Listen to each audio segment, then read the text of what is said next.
तपाई कहाँ बस्नुहुन्छ भनेर सोध्नु पर्यो भने जापानिज भाषामा हामीले के भनेर सोध्न सकिन्छ त दोको नि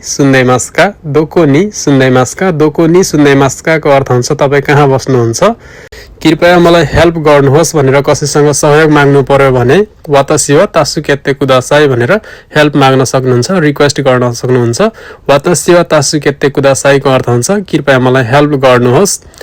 तपाईको मन पर्ने खाना के हो भनेर सोध्नु पर्यो भने सुकिना ताबेमन वा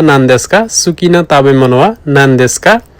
बिदाका दिन के गर्नुहुन्छ भनेर प्रश्न गर्नु पर्यो भने यासुमिनो हिवा नानियोसिमास्का भनेर प्रश्न गर्न सक्नुहुन्छ। घर पुग्नु भयो भनेर कसैले सोध्नु पर्यो भने उच्चिनी चुकीमासिताका भनेर सोध्न सक्नुहुन्छ। आज हामी प्रश्न सोध्ने छौं। कसरी सोध्न सकिन्छ भन्ने कुराहरू सेन्टेन्सहरू जान्ने छौं। कति समय लाग्छ भनेर सोध्नु पर्यो भने दोनो गुराई जिखानगा खाकारिमास्का भनेर सोध्न सक्नुहुन्छ। सबैसँगै हो भनेर सोध्नु पर्यो भने मिन्ना इस्यो देशका भनेर सोध्न सक्नुहुन्छ। भोलि फुर्सद छ फ्री हुनुहुन्छ भनेर सोध्नु पर्यो भने आसितावा हिमा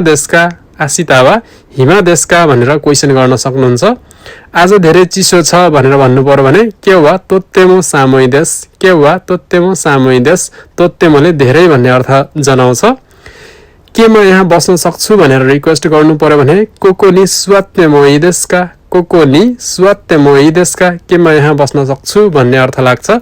आजको लागि यति नै। हाम्रो भिडियोमा फर्स्ट टाइम हुनुहुन्छ भने टिकटक फलो गर्नुहोला, युट्युब सब्स्क्राइब गर्नुहोला। साइको माध्यमिक कुरो तयारी गर्दै गजाइमस। जय माता सीता।